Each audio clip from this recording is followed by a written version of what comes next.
Problematic, The Giselle Story.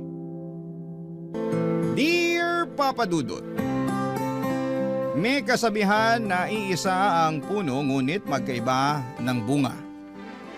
Yun kasi ang eksaktong tampok ng aking kwento na pinadala sa programa ninyong Barangay Love Stories. Naisipan kong sumulat para ibahagi ang istorya ng aming pamilya ni Ate Joanna. Pero bago tayo dumako doon ay magpapakilala muna ako sa mga kabarangay natin. Ako nga pala si Giselle, 30 years old at taga Mandaluyong.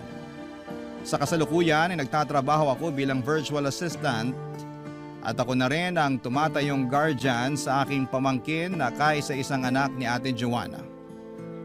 Kung paano yon nangyari ay matutunghayan ninyo sa aking kwento. Magsisimula ang lahat noong mga teenager pa lamang kami, Papa Dudut. Isang taon lang naman ang pagitan ng mga edad namin ni ate pero hindi kami masyadong close dahil magkaiba kami ng ugali.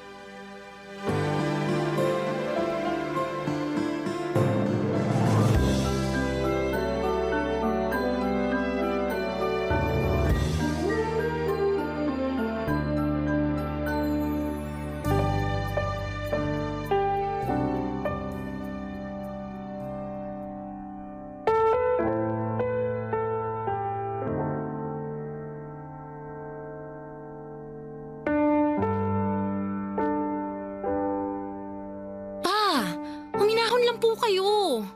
Baka po tumaas ang presyon ninyo yan eh. Tama si Giselle. Baka mamaya sisihin niyo pa kami pag napano kayo dyan. Paano hindi ako magagalit ng husto puro ka bulakbol? Kung todo hingi ka pa naman ng baon sa amin tapos malalaman namin ng mama mo na hindi ka pala pumapasok sa eskwelahan? Siguro, sinumbong ako sa inyo ni Giselle, no? Hoy Giselle, kahit kailan napaka-epal mo talaga. Wala akong ginagawa sa'yo ah. Giselle anak, matagal mo na bang alam na nagbubulakbol lang ang ate mo? Po, naku hindi po. Ayaw nga akong kasabay ni ate pag pumapasok sa eskwelahan kaya hindi ko alam kung saan siya nagpupunta. Pwede ba, Segunda, wag mo na ngang idadamay dito si Giselle. Alam naman natin pareho na matinuyang anak natin yan at ito lang namang si Joanna ang pasaway at sakit sa ulo Oh, edi si Giselle na ang anghel at ako na ang demonyo. Ate, huwag mo na nga sagot-sagutin si Papa. Sip-sip ka talaga. Pwede ba, Joanna, imbis na pinagdidiskitahan mo yung kapatid mo na di hamak na mas matino kaysa sa'yo, ayus-ayusin mo yung pag-uugali mo. Baka nakakalimutan mo na hindi lahat ng kabataan na gustong mag-aral, nakakapag-aral. Maswerte nga kayong magkapatid kasi ginagapang namin kayo ng mama ninyo para makapagtapos. Tapos magbubulakbul ka lang sa eskwelahan? Tama ang papa mo anak. Ano ba kasi nangyayari sa'yo? Bakit hindi ka pumapasok sa klase nyo? Tsaka bakit ka nagsisinungaling sa amin? Ayoko na kasing mag-aral eh. Kayo lang naman pilit ng pilit sa akin na pumasok sa eskwelahan. O anong gagawin mo kung hindi ka mag-aaral? Sige nga. Ano nga ba? O kita mo na. Wala kang maisip kasi wala ka namang isip. Sobra naman po kayong magsalita. Pa, huwag niyo naman pong pinagsasalitaan ng ganyan si ate. Ginagawa naman po niyang makakaya ni. Anong sinasabi mo dyan, Giselle? Puro nga bagsak tong mga grado ng ate mo. Asan dito yung ginagawa niya makakaya niya? Sige nga. Sorry na lang kayo. Kasi di ako sing talino ng paborito niyong anak. Sayan lang talaga ang makakaya ko eh. Sagad na yan. Wala na akong magagawa kung binagsak ako ng mga profesor ko. Joanna naman, paano mo nasasabi ang bagay na yan? Para kang walang pagpapahalaga sa pagsasakripisyo namin sa inyo ng papa mo. Ano po ang gusto niyong sabihin ko? Nagsorry na naman ako, di ba? Gusto niyo ba? Lumuhod pa ako sa inyo at magmakaawa na patawarin niyo ako kasi bumagsak ako sa klase? Hindi naman sa ganon, anak. Hindi ka lang pala bulakbol sa klase at walang pagpapahalaga sa amin ng nanay mo. Bastos ka rin talaga, Joanna! Ate, please. Huwag ka na kasi mga tuwiran. At bakit hindi? Sa lagay na to papayag na lang ako na pagtulungan niyo, ganun? Aba, sumusobra na kayo. Hindi ka naman namin pinagtutulungan eh. Saan naman galing yun? Sa akin lang. Yun kasi ang nakikita ko eh. Lagi kayong nagkakampihan laban sa akin. Kawawa naman tuloy ako. Hindi yun ganon. Pinagsasabihan ka lang namin ng papa mo. Pwes, magsawa naman kayo. Paulit-ulit na kasi kayo. Arnulfo! Bakit niyo ako sinampal? Nagtatanong ka pa talaga? Napakabastos mong babae ka? Akala mo siguro mapapalagpas ko ang kalapastanganan ng bibig mong yan, ano? Pues ipapaalala ko lang sa'yo na nasa pamamahay kita at mga magulang mo kami. Kaya wag mo kaming kakausapin ng pabalang. Papa Dudut, galit si ate sa mga magulang namin. Dahil pinapakialamanan siya sa mga bagay na ginagawa niya at pinaghihigpitan ng lubusan. Pero naiintindihan ko naman na concern lamang sa kanya sina mama at papa. Kaya lang matigas na talaga ang ulo ni ate kahit na noong mga bata pa lamang kami. Pero hindi naman masamang tao ang ate ko, hindi lang talaga kami magkatulad ng ugali at prinsipyo sa buhay. Mahiyain ako samantalang makapal naman ang mukha ni Ate Joanna. Mahina ang loob ko at malakas naman ang sa kanya. Madaldal siya samantalang tahimik lamang akong klase ng tao. Dahil sa mga pagkakaibang yon, mas naging paborito ako ng mga magulang namin dahil hindi ko raw pinapasakit ang kanilang mga ulo. Sa kabilang banda ay may malasakit pa rin naman ako sa kapatid ko kaya sinubukan ko siyang kausapin at payuhan kahit na ako ang bunso sa aming dalawa. Naniniwala kasi ako na wala naman yon sa kung sino ang mas matanda o mas bata. Kaya lang ay nagalit lamang sa akin si Ate Joanna at tinawag akong bida-bida. Kaya para hindi na ako ma-stress lalo ay hinayaan ko na lamang siya sa kung ano ang gusto niyang gawin sa buhay niya.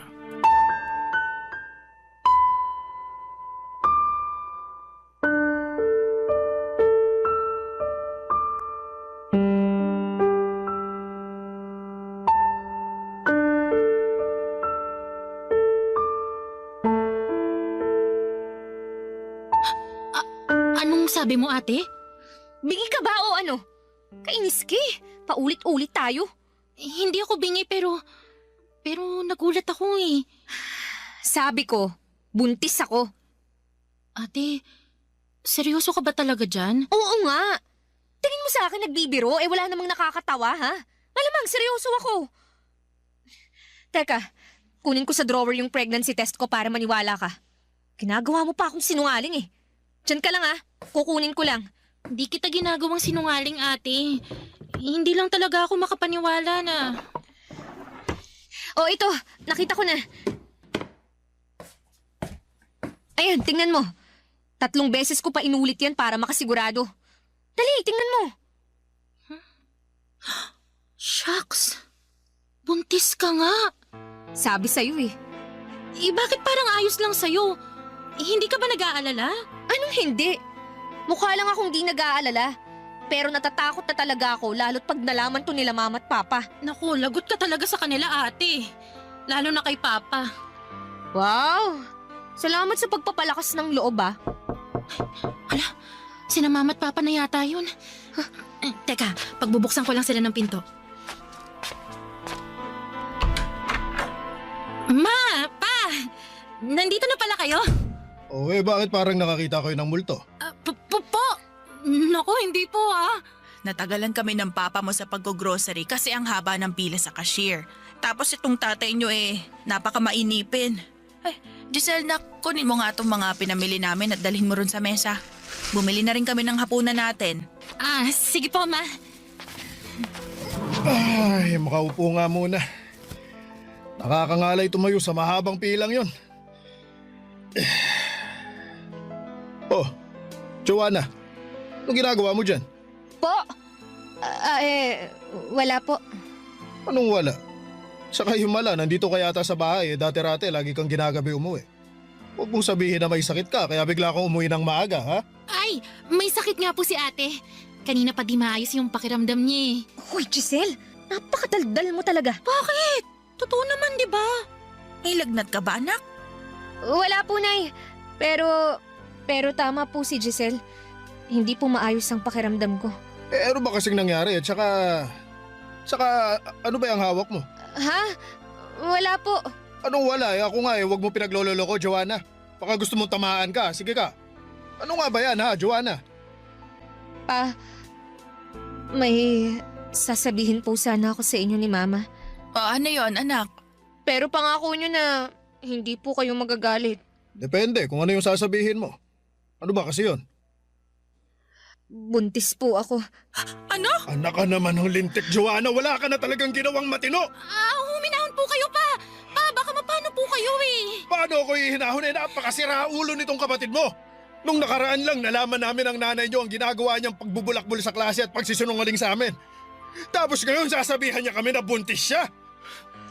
Napakapasaway mo talaga, Joanna. Wala ka nang dinala sa pamilyang to, kundi sakit ang ulo. Buti ba lumayas ka na? Paano man? Maawa kayo sa akin! Bakit?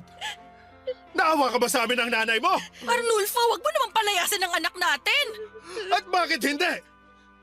Masyadong sungay lang anak mong yan. Sarili lang din niya ang sinusunod niya, kaya ngayon, matuto na siyang tumayo sa sarili niyang mga paa. Papa Dudut, sinubukan kong mawala ng pakialam sa ate ko pero noong sabihin niyang buntis siya at kamuntika ng itakwil ng mga magulang namin ay naawa at nakisimpatya agad ako sa kanya.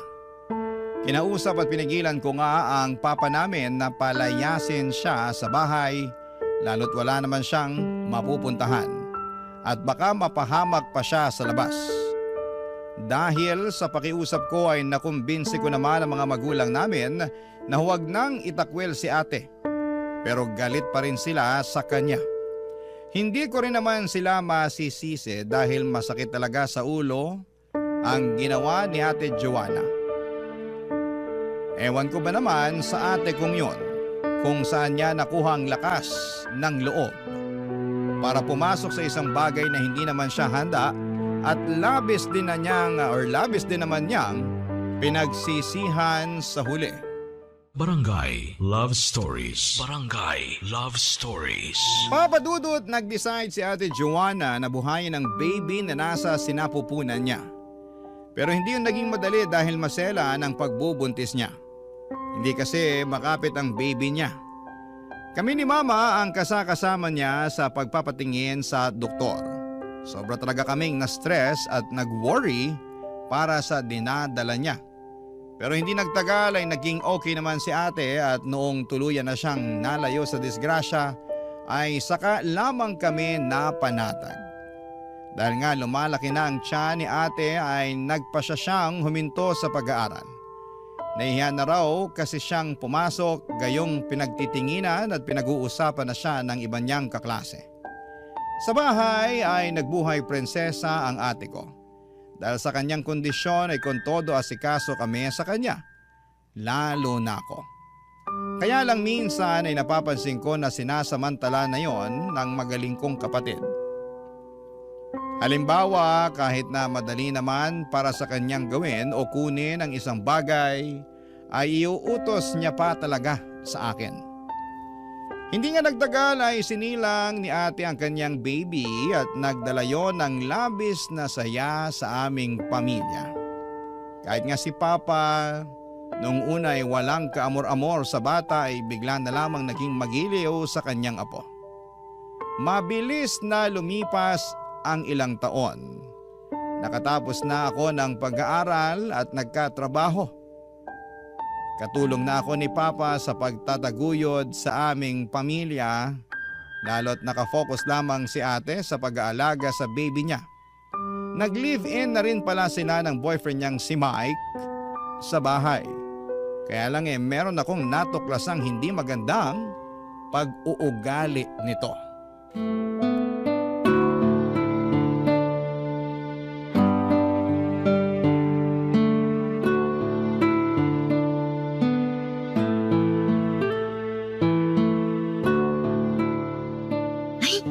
Siguradong matutuwa si Ate Joanna sa mga damit na binili ko para sa anak niya. Ang mumura at saka ang cute-cute. Halika nga rito. Tuturuan kita ng leksyon. Saklala! Saklala! Tulungan niyo ako! Ate! Ate Joanna! Giselle! Giselle, tulungan mo ako! Hayop ka, Mike! Ang ginagawa mo sa ate ko! Iwan mo siya, walang iyak ka! Aray! Aray ko! Giselle! Tigilan mo nga ako! Ang ginagawa mo sa ate ko! Huwag kang dito, ha? Hindi ka kasali dito! Anong hindi kasali? Ate ko yung sinasaktan mo! Okay ka naman sa sinasaktan. Tinuturuan ko lang naman siya kung paano magluto ng maayos. Ang tanda-tanda na kasi nitong ate mo, hindi pa rin marunong magluto. Kung hindi sunog, walang lasa. Alam mo namang hindi ako marunong magluto, di ba? Kaya nga tinuturuan kita, di ba? Hindi mo siya tinuturuan eh. Sinasaktan mo siya. Hindi naman hihingi ng saklolo at iiyak yung ate ko kung hindi mo siya inaagrabyado. Isusumbong kita sa mama namin. Asa na ba siya? Ma! Mama! Wala si Mama rito, Giselle. Umalis siya, may pinuntahan. Kami lang ni Mike ang nandito, tsaka yung anak namin. Ang OA mo talaga, Giselle, no? Magsusumbong ka pa talaga sa nanay mo, wala naman akong ginagawang masama. Hindi ka ba nakikinig? Gusto ko lang kumain ng masarap. Bakit hindi ikaw magluto para sa sarili mo? Bakit kailangan mo pang utusan ng ate ko? Hindi nga yan magkanda ugaga sa pag-aalaga sa anak niya. Baldado ka ba? Hindi ka ba marunong magluto mag-isa? Di magawain nyo naman yan. Kayo mga babae. At ang mga babae, dapat pinagsisilbihan ng mga lalaki. Hoy! For your information, wala na tayo sa sinaunang panahon para sa kaisipan mong ganyan. Katamaran na yung pinaiiral mo at namimisikal ka na rin. Ay, sabihin mo ate, ngayon ka lang ba sinaktan ng lalaking to?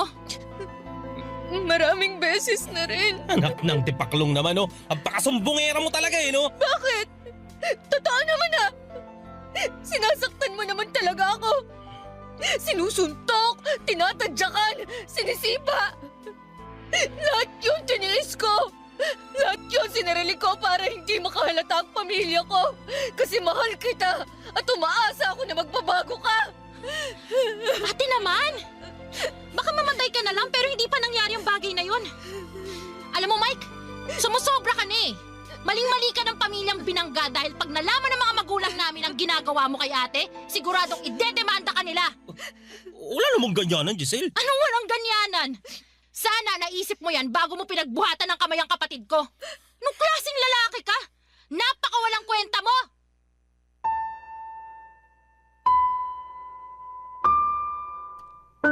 Papadudot dahil sa takot ni Mike na magsumbong sa parents namin at mademanda, ay agad siyang lumayas sa bahay namin. Pagkatapos ay inalo ko ang umiiyak kong kapatid para patahanin Papadudot. Kinausap ko siya at nalaman ko na ilang buwan na pala siyang sinasaktan ng siraulo niyang kinakasama, ngunit sinosolo lamang niya ang problema.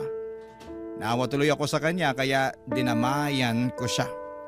Pagkatapos ay hindi na bumalik sa bahay namin si Mike kaya nag-decide si Ate Joanna na maghanap ng trabaho para may maipambuhay sa kanyang anak.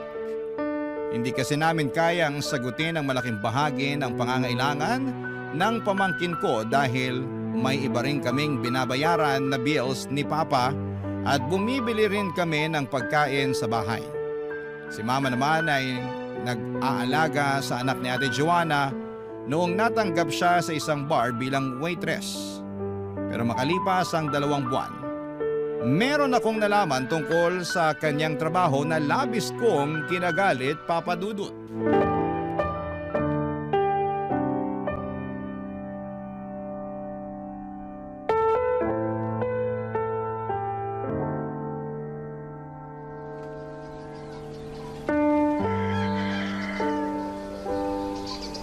Ate, mag-usap nga tayo. Hindi pa ba tayo nag-uusap? Hindi ako nakikipagbiruan sa'yo ah. Mukha ba akong nakikipagbiruan? Tsaka bakit ang aga-aga nagagalit ka na dyan? Hindi ba pwedeng simulan mo ang araw mo na may ngiti sa labi? Hindi. Pagkatapos ng mga nalaman ko dyan sa labasan nung bumili ako ng almusal. Ano ba kasi yun? Aga-aga nakikichismis ka. Yun na nga. Wala naman sana akong pakialam kung ibang tao yung pinagchichismisan ng mga kapitbahay natin dyan eh. Kilala mo naman ako ate. Hindi ako mahilig dyan pero naintriga kasi ako sa pinag-uusapan nila nung tawagin ako at kausapin ng isa sa kanila eh. Si Aling Bebang. Oh, ano bang sinabi sa'yo ng babae na yun? Na hindi ka lang daw basta serbidora dun sa bar na pinapasukan mo. Kasi nagbebenta ka raw din ng katawan mo. Totoo ba yun? Ibig sabihin, totoo nga! Pwede bang kumalma ka? Natutulig na tenga ko kakasigaw mo eh. Paano ko kakalma? Alam na ba to ni na mama at papa? Gaga ka ba? Siyempre hindi. Pag nalaman nila siguradong itatakwil na talaga ako ni Papa. Lagot ako doon. Kaya kung ayaw mong magkagulo tayo, manahimik ka. Iti ko mo yung bibig mo, ha? Ate naman, bakit ka naman umabot sa ganong bagay? Sa doon ako kumikita ng malaki eh. Palalagpasin ko pa ba yung tsansa?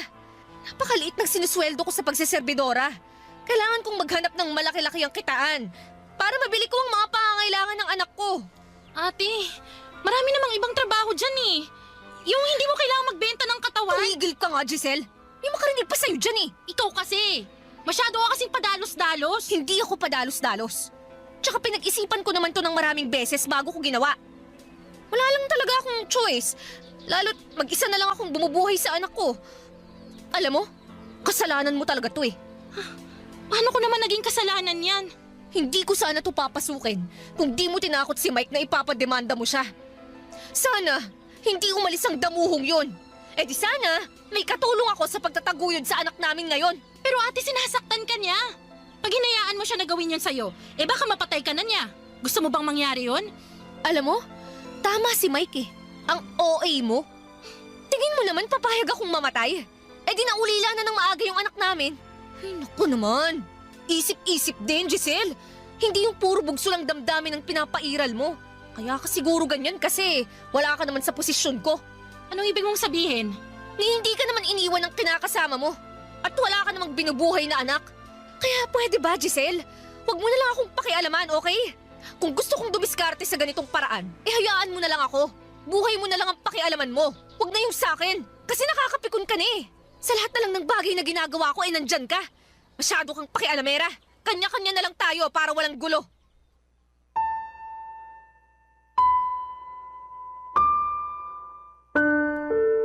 Papadudot, nasaktan ako sa mga sinabi sa akin ni Ate Joanna. Lalo't kapakanan lamang niya ang iniisip ko ng mga panahong yon. Bagaman aminado rin ako na nadala ako ng galit kaya pinagbantaan kong ipademanda ang kinakasama niya. Ngunit kahit kailan ay hindi ako naghangad na mapasama siya. Saka ginagawa naman namin ang lahat ni Papa upang itaguyod sila ng anak niya kasabay ng pagtataguyod sa aming pamilya. Dahil sa away namin yon ni Ate Joanna ay may sugat sa aking puso na muling nagbukas. Yon din ang sugat na unti-unti na noong naghihilom na resulta ng mga away at hindi namin pagkakasundo ang dalawa. Nagsisi rin ako at nasabi ko tuloy sa aking sarili na sana'y hindi na lamang ako nakialam sa relasyon nila. Sana papadudot ay hinayaan ko na lamang siya na tratuhin ng mali ng kinakasama niya para hindi na niya ako masumbatan at matawag na pakialamera. Barangay Love Stories. Barangay Love Stories. Papadudot, hinayaan ko na lamang at hindi na nakialam kay ate sa buhay niya para hindi na ako ma-stress. Kaya nga kahit nag-aaway sila ng parents namin matapos nilang malaman ang totoo niyang trabaho ay wala na akong pakialam. Sa huli ay wala na rin namang nagawa ang mga magulang namin. Kaya hinayaan na lang namin si ate Papadudot. Nakikita naman namin na nasusustentuhan niya ang kanyang anak kaya hindi na namin siya pinapakialaman sa diskarte niya sa buhay niya. Pero hindi naman nagkulang ng pagpapayo ang mama namin na pag-isipan pa rin daw ni ate ang mga desisyon niya sa buhay niya. At ang magiging bunga nito, kinatagalan. Bagay na pinagsawalang bahala lamang ng kapatid ko. Tapos ay hindi nagtagal ay napansin na lang namin na nagbubuhay dalaga na siya. May mga punto na kasi na hindi na niya inaalagaan at inuuwian ang anak niya kesyo abala siya sa ibang bagay. Pag nasa bahay naman siya ay hindi niya inaalagaan ang kanyang anak. Kaya nakakasama ng loob dahil kawawa naman ang pamangkin ko, Papadudot. Dahil sa mga napansin kong yon ay kinumpronta ko ulit siya.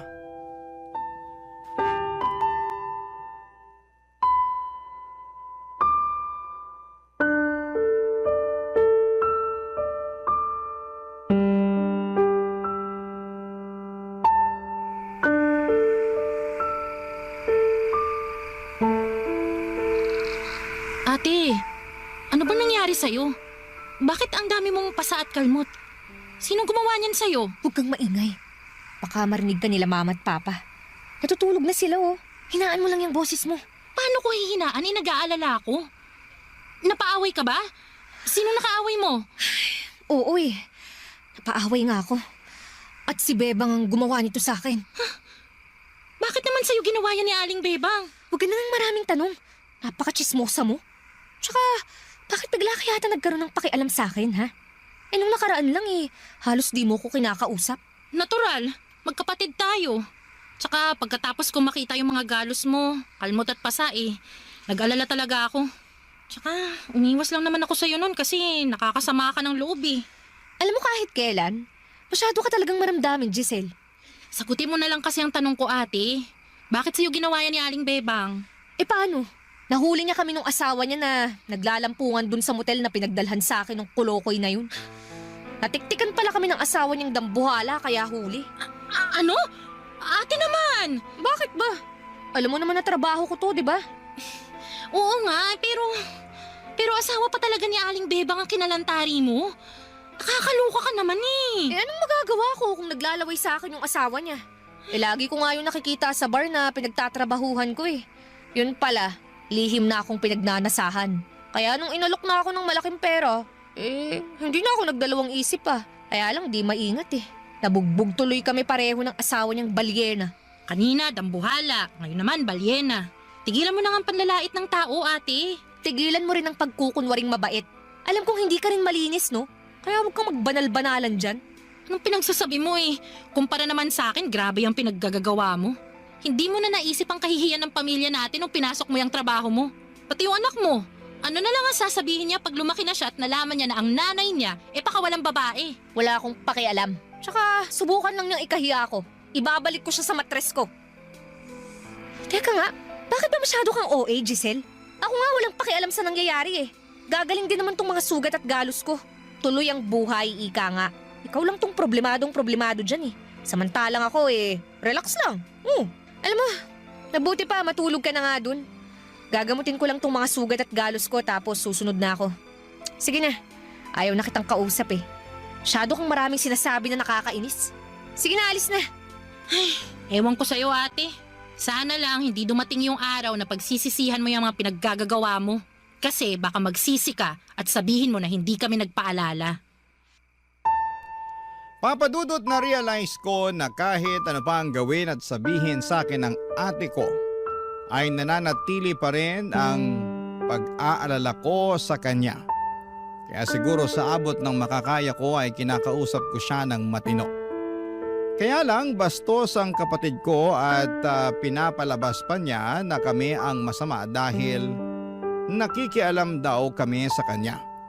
Kaya nga simula noon ay nawala na ako ng amor sa kanya. Sinabi ko sa aking sarili na ayaw ko na talagang makialam pa. Na bahala na siya sa buhay niya anuman ang gawin niya. Malungkot at masakit para sa akin na magtanim ng galit para sa kapatid ko. Kaya nga pinatawad ko na lamang siya nang hindi na siya muling kinakausap. Sa anak na lamang niya ako may pakialam ng mga panahong yon na inaalagaan pa rin ng mama namin. In fact, mas close pa nga sa amin ang anak niya kesa sa kanya. Masasabi ko na gumaan at natahimik ang buhay ko noong hindi ko na pinansin si Ate Joanna. Pero makaraan lamang ng ilang buwan ay may nangyari na naman, Papa Dudut.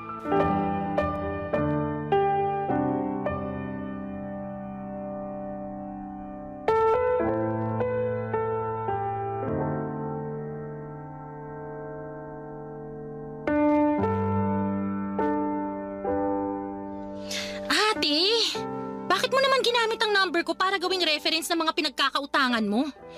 Ay, sa akin tuloy sila tawag ng tawag. Huwag mong sagutin. I-block mo. Problema ba yun? Dali-daling solusyonan pinoproblema mo. Ewan ko ba naman sa'yo? Tingin mo di ko ginawang bagay na yan? Pues ginawa ko na yan bago pa ako nagsabi sa'yo. Pero ang dami pa rin kasi talagang tumatawag Araw-araw ibang number. Meron pa ngang nagbabanta sa akin na kapag hindi ka raw nagbayad, ako nang sisingilin. Hayaan mo lang sila. Hanggang pagbabanta lang naman ang kaya ng mga yan eh. Tsaka, bakit ka nila sisingilin? Ako naman ang nangutang. Ayun na nga, ikaw ang nangutang. Ang dami mong utang. Saan mo ba ginagastos yung mga perang yun?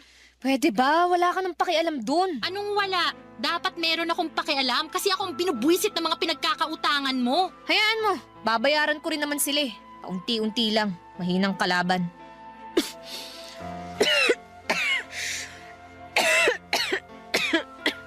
Teka nga ate, napapansin ko parang ilang araw na yung ubo mo ah.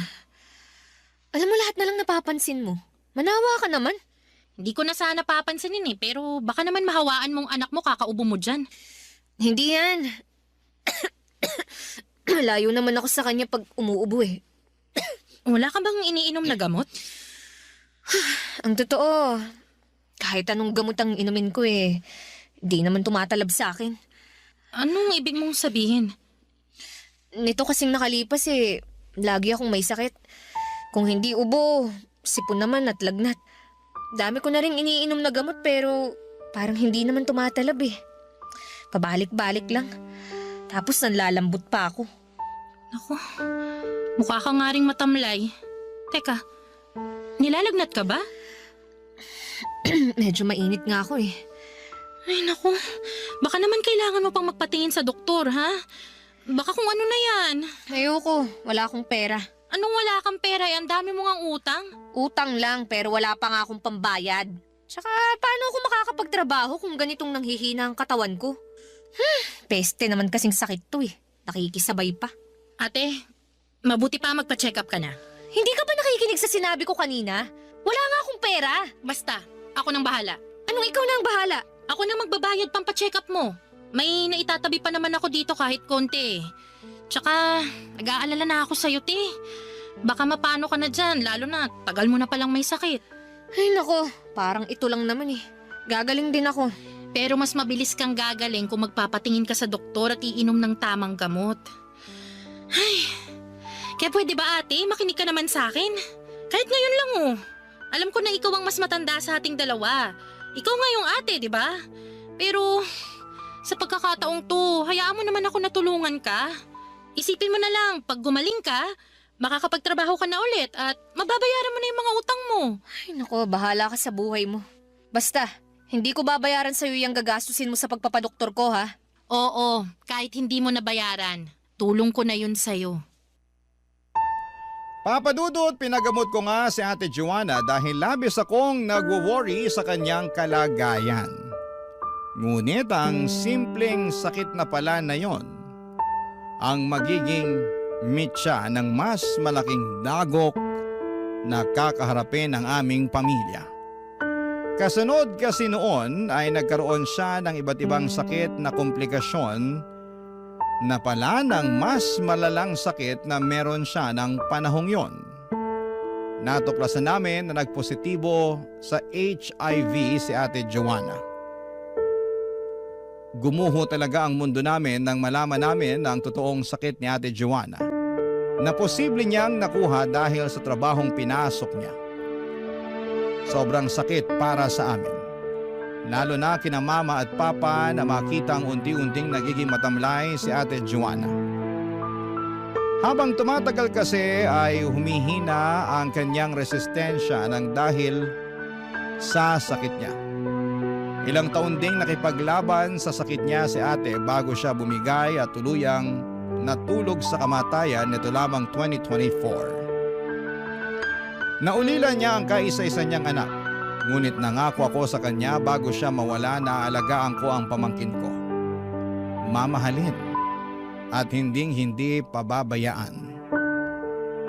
Alam ko na kahit papaano ipanatag na nilisa ni Ate Joanna ang mundong ito. Yun ang rason kung bakit ako na ang tumatayong guardian ng pamangkin ko. Mahal na mahal ko siya at kahit na may hindi kami pagkakaunawaan ng mama niya noong araw ay sinantabi ko na yon. Mas nanaig kasi sa akin ang pagpapatawad at pag-ibig, lalo na at kadugo ko sila at pamilya kami. Hanggang dito na lamang po ang sulat ko, Papa Dudut. Maraming salamat po, sakaling mapili po ninyong basahin at itampok sa programa po ninyong Barangay Love Stories. God bless and more power sa inyong istasyon. Ang inyong forever kapuso at ka-barangay, Giselle.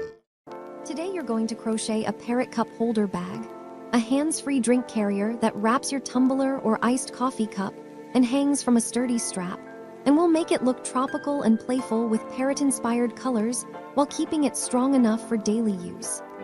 Before you start, pick the cup you want to fit, because the best cup holders are sized to the real object rather than guessing. Measure the cup's bottom diameter, the widest circumference around the middle, and the height from the bottom to just below the lid, because we want the holder to support the cup without covering the lid or getting in the way of sipping. For yarn, choose something durable and washable. Cotton is the best choice because it grips the cup slightly, doesn't stretch as much as acrylic, and holds stitch definition, so your color bands stay crisp. DK cotton works great for a lightweight holder, and worsted cotton makes a sturdier, thicker holder. Either is fine as long as you use a hook that creates dense stitches. A dense fabric matters because a loose fabric will stretch under the weight of a full drink, especially if you're carrying it by the strap, so aim for tight single crochet. As a starting point, try a 335 hook for DK cotton and a 3.540 hook for worsted cotton, but adjust based on your tension. If you can see big holes between stitches, go smaller. Gather scissors, a yarn needle, and a stitch marker, and decide if you want extra features. A drawstring channel near the top for adjustable fit, a snap tab to secure the strap, or a lining if you want the holder to be extra firm. Choose your colors with a parrot palette in mind. Pick a main body color like green or cream, then 1 or 2 accent colors like bright yellow, red, and blue for stripes, and optionally a tiny amount of black or dark brown for a small stitched dot if you want a subtle eye on a feather, but keep any face-like detail minimal so it stays stylish. We'll use US crochet terms: chain, slip stitch, single crochet, half double crochet, and increases and decreases, and we'll build the holder in 5 stages: a flat round base, a side wall that climbs upward, a shaping section that fits the cup's flare, a clean top rim with optional drawstring, and a reinforced strap with neat attachment tabs. Start with the base because this is what holds the cup securely. Using your main body color, make a magic ring and work 8 single crochets into the ring, then pull the tail tight to close the center and either slip stitch to join or work in a spiral. If you're a beginner, joining rounds makes counting easier, but spirals look smooth too, so pick what feels comfortable. If you join rounds, chain 1 at the beginning of each round and remember that chain 1 does not count as a stitch. Round 2, work 2 single crochets into each stitch around for 16. Round 3, work 1 single crochet, then an increase, repeating around for 24. Round 4, work 2 single crochets, then an increase, repeating around for 32. Round 5, work 3 single crochets, then an increase, repeating around for 40. At this point, place your cup on the circle. The base should be close to the cup's bottom size, ideally just a tiny bit smaller, because the fabric will relax and the side wall will pull it into a snug fit. If your cup bottom is larger, add another round. 4 single crochets, increase repeated around for 48, and stop when the circle matches the cup base. If your circle starts to ripple or wave, that means you've increased too quickly for your tension. Either tighten up or stop increasing and move on, because a wavy base will make the cup sit unevenly. Now we create the side wall by turning the work upward. To do that cleanly, crochet the next round in back loops only. Single crochet in the back loop of each stitch around, keeping the stitch count the same. This creates a crisp ridge at the base and makes the fabric naturally bend upward like a basket. From here, crochet in regular single crochet rounds for a dense, supportive wall. Work about 3 rounds straight with no increases, then test fit by sliding the holder onto the cup. It should sit snugly and begin hugging the lower body of the cup. If it's too tight and won't slide on, you can do 1 gentle increase round right away. If it's too loose and slides around, keep crocheting straight because the height will often tighten the fit, and we can also add a drawstring later. Most cups widen toward the middle, so you'll likely need gradual increases as you climb. A simple strategy is increase, then rest. Work 1 increase round, then 1 or 2 plain rounds, then test again. For the first shaping increase, try placing 1 increase every 8 stitches. single crochet 7, increase, repeat a round, then crochet 2 plain rounds. Slide it onto the cup again and see how it fits at the widest point. If it's still tight, do another gentle increase round, but spread the increases evenly. Single crochet 8, increase, repeat a round, then crochet 1 plain round and test again. Keep testing as you go because every cup is different and a custom fit is what makes the holder feel secure. Continue crocheting until the holder reaches about 2/3 to 3/4 of the cup height, stopping below the lid area. You want the top edge to sit around the cup's upper body, not on the lid, and not so low that the cup could tip out. If your cup has a strong outward flare near the top, you can add one more increase round near the top so the rim doesn't pinch. If your cup tapers inward near the top, keep it straight or even add a decrease round so the rim hugs. For a gentle decrease round, you can single crochet 8, then single crochet 2 together, repeating around once, then do 1 plain round. This is optional and only needed if the top feels loose. Now let's add the parrot-inspired design to make it visually fun while still clean. The easiest and look is bold stripes. To change colors at the end of a round, crochet the last stitch until 2 loops remain on the hook, then yarn over with the new color and pull through to finish the stitch in the new color, then continue with the new color. This makes the transition clean. Crochet 2 rounds in your stripe color for a bold band, then switch back to the main color. A classic parrot palette could be a green body with a thin yellow stripe and a thin red stripe stacked close together, followed by a wider blue band, or a cream body with a green band and a red-yellow accent. If you want a feather feel without complicated patterns, do a quick 3-round accent, 1 round yellow, 1 round red, 1 round yellow, then return to green. The repetition feels like plumage. Keep the stripes closer to the top third of the holder so they are visible when the cup is inside. For a slightly more textured look, you can do 1 band in half double crochet. It creates a subtle ridge and makes the band stand out, but keep most of the holder in single crochet for strength. Now create a clean top rim so the opening looks finished and resists stretching. Crochet 1 plain round of single crochet, then 1 round of single crochet in back loops only to create a subtle fold line, then 1 more plain single crochet round. This 3-round rim gives structure. If your top edge is still loose, you can finish with a round of slip stitches, but only if you have room, because slip stitches tighten and can make the opening smaller. Test fit before you commit. If you want an adjustable fit for different cups, add a drawstring channel instead of a slip stitch tightening. To make a drawstring channel, crochet 1 round where you alternate single crochet and chain 1 while skipping the next stitch. Single crochet, chain 1, skip 1, repeat a round.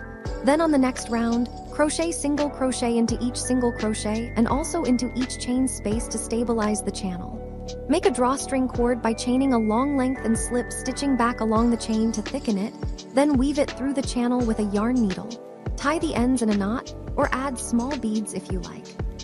Now we'll build the strap system, because this is what turns a cup sleeve into a cup bag.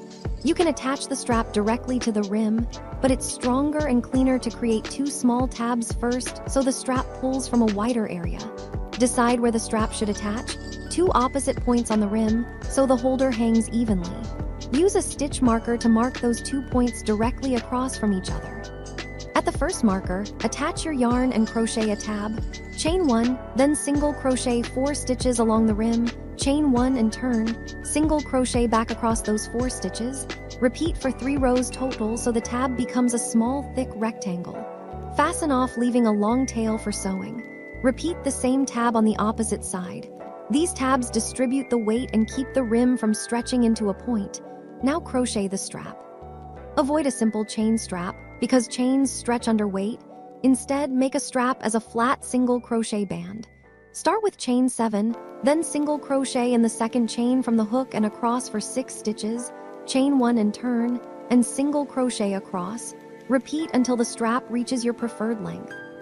For a wrist strap, 20 to 25 centimeters may be enough. For a shoulder strap, 70 to 90 centimeters. For 100 to 125 centimeters depending on height. The best method is to measure a strap you already like and match it. Once the strap is long enough, you can reinforce it by crocheting 1 finishing round around the strap edges. Single crochet evenly along the long side, do 3 single crochets at the corner, Continue along the other side and finish neatly. This edge round makes the strap thicker and helps it resist rolling. Attach the strap ends to the tabs using a yarn needle, sewing through multiple layers and stitching back and forth several times. This is the most important seam, so make it strong. If you want a removable strap, you can attach small D-rings to the tabs and then add clasps to the strap ends, but a sewn strap is strongest and simplest. Now add a parrot-style accent, optional but fun and very on theme. A tasteful option is a feather leaf cluster, sewn onto the side of the holder near the stripe band. Crochet a simple leaf in green. Chain 10, then in the second chain from the hook work 1 single crochet, then 1 half double crochet, then 1 double crochet in each of the next 3 chains, then 1 treble crochet in the next chain, then 1 double crochet in each of the next 2 chains, then 1 half double crochet and 1 single crochet in the last chain. Rotate and mirror the stitches down the other side of the chain and slip stitch to finish. Fasten off with a sewing tail.